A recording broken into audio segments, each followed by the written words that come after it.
Dr.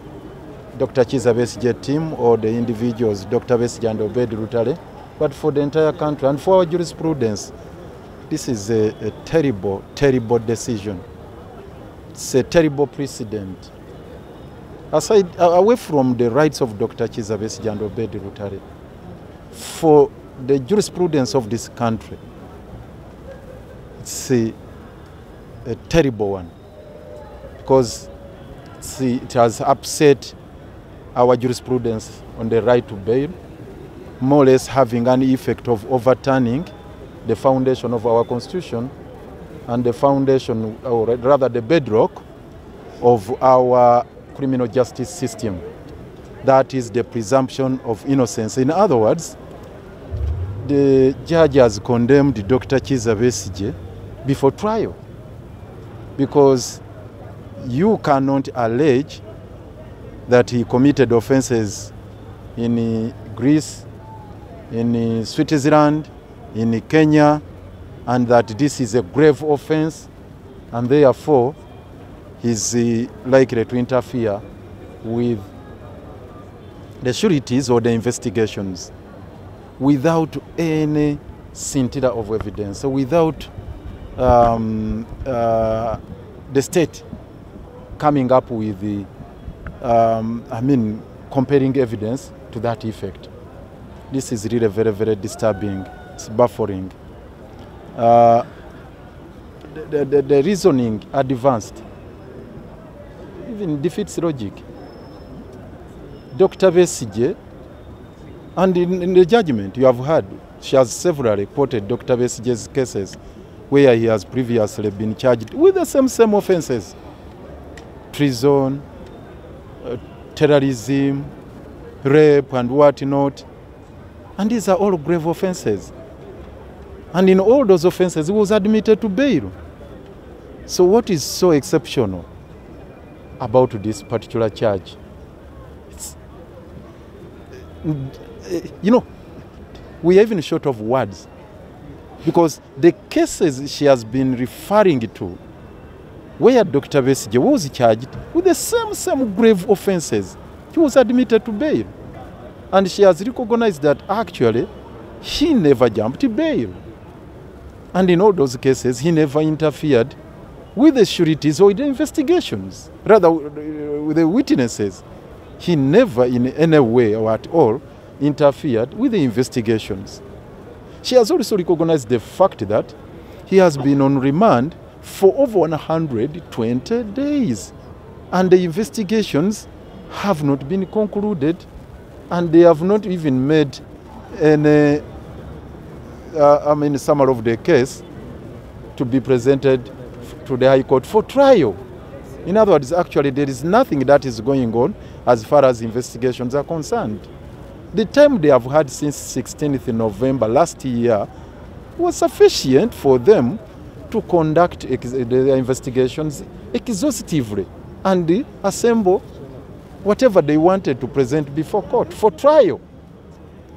So it's the reason we feel disturbed, we feel disillusioned, and in as much as we respect the judge and the decision she has made, we take exception to the same. We are aggrieved by that decision, and we are retreating to our chambers. We are regrouping as lawyers to chart a way forward, to explore other available options, because as we have heard, we canvassed each and everything. All the arguments one could present were canvassed in this particular case. You heard, she had dumblated everything, all the arguments, the plausible arguments that we presented. And now we have to explore other options. Of course, since this is a matter of exercise of discretion, an appeal may be out of question.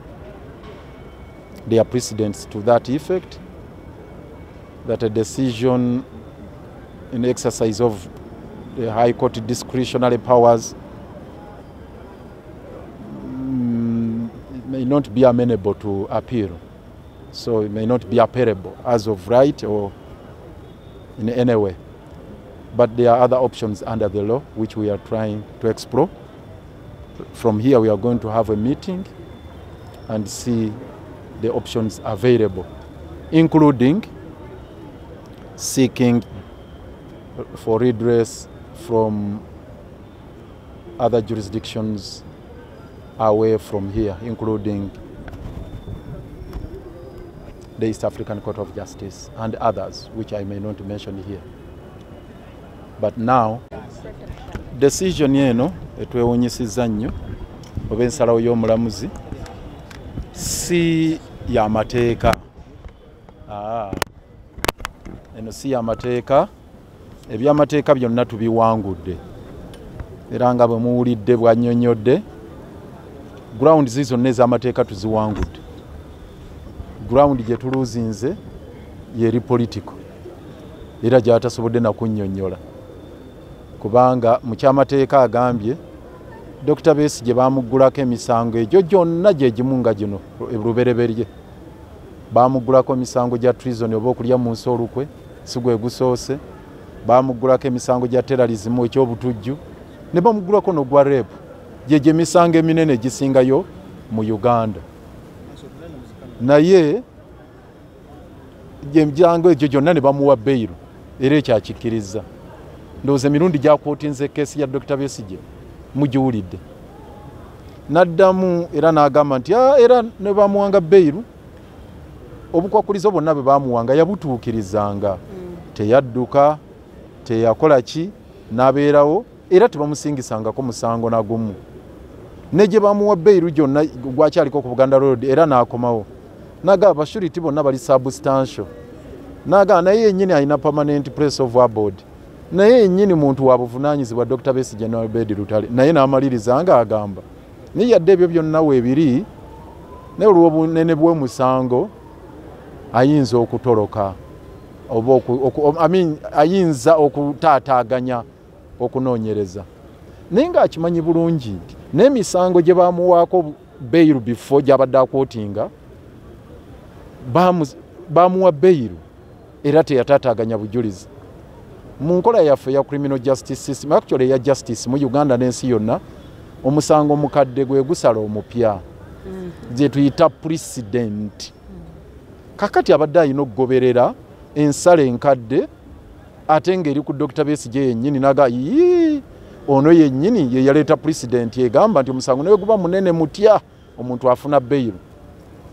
Era n'agamba nti ono yennyini yali aweereddwako bail neyeeyisa bulungi era tumuwadde bail. Kakati ekyakikyusizza ensala eno mu bufunze ya byabufuzi si ya mateeka. Ensonga zasinziddeko okuma Dr. Kizza Besigye twagala okukiggumiza. Ensonga zasinziddeko okuma Dr. Kizza Besigye bail si za mateeka. Ez'amateeka zonna zibadde zita Dr. Besigye. Ensonga kwasinzidde obugaano muta za byabufuzi era zeeraga lwatu mu nsala ye. Ekirala nti judgment eno ya bulabe nnyo. Actually ekyusizza foundation omusingi gwa ssemateeka yaffe. Ega nti omuntu yenna n'omusango naye guba munene gutya okutuusa nga amaze okuwozesebwa n'asingisibwa abeera innocent aba talina musango. Naye mu maaso g'omulamuzi Rosette Comfort Kanya, Dr. Besigye wa bulabe eri security ya Uganda alinga amusingisizza omusango. Mu maaso ga Rosette Comfort Kanya, Dr. Besigye asobola okugenda Greece, asobola okugenda Switzerland, asobola okugenda Kenya n'ataataaganya obujulizi nga ne passport ye bamuggyako. Omuntu yenna kye yalikoze omulamuzi obwenkanya buwalira byenga ekyo kyasobola okukola muteekeko obukwakulizo. Yali mugambye tajja kufuluma bweru wa ggwanga okujjako nga kooti emukkiriza. Bwekyali maybe kye yaligambye nti atojja kugendayo naddala mu nsi ng'ezo ze bagamba wayinza okubeera abajulizi titojja kgenda Greece, tojja kgenda Switzerland oba tojja kgenda Kenya okutuusa ng'omusango guwedde. N'oteekako obukwakulizo bwe butyo. Naye togamba bugambi nti ajja ku interferinga mu bujulizi n'ennoonyereza ate ng'emisango giri bweru wa Uganda ate nga ye ali wano mu Uganda. so ekyo tekyadinga kye tugambe ki defeating logic. So omusango ensala weno ya bulabe nnyo nga bwe mbagambye eri jurisprudence yaffe ku bail kuba luli kibadde nti omusango ne guba munene gutya nga basobola okuwa bail ono omulamuzi akikyusizza aga nti singa omusango kati guba munene nga treason oba terrorism oba rape kooti tejja kuwanga bail. Ekyo kya bulabe nti kizibu kati kooti okuwa bail ng'omusango gwa treason kuba y'ensonga yokka gyawadde nti omusango munene ate nga emaze okukiraga nti yakamala ennaku ezisukka 12 ku remand. Dr. Besigye ne Obed babakwata 16 November last year. Ekyalibadde kimumala n'omumala ogamba nti obudde obwo bubadde bumala state okumaliriza investigation zaayo kubanga bw'oba watandika mu 16th November last year okunoonyereza kati tuli mu April kyekyo kiba kyanoonyereza ekitaggwa. So kyalibadde kiwedde akaseera kano in fact zezaalwadde n'ensonga ngaga nti state ebadde n'obudde obumala obunoonyereza n'olw'ensonga eyo tumutadde. So tuli bennyamivu nnyo tuli banyiikaavu olw'ensalawo y'omulamuzi eno etali ya mateeka naye ng'ate ya byabufuzi. Tuli banyiikaavu okuba nti jurisprudence waffe oba amateeka agakwata ku bail gakyusibwa omulamuzi. Tuli banyiikaavu nti ssemateeka ayisiddwamu olugaayo kuba kakati right to bail efuuse enzibu okusinziira ku decision eno era state egenda gikozesa nnyo mu misango mingi egy'ebyobufuzi bagenda gikozesa nnyo kye bajja okukolanga kuggulako treason terrorism nga baga gw'olirayikira okuinterferinga with evidence oba n'abajulizi oba ne investigations therefore tukumye bail.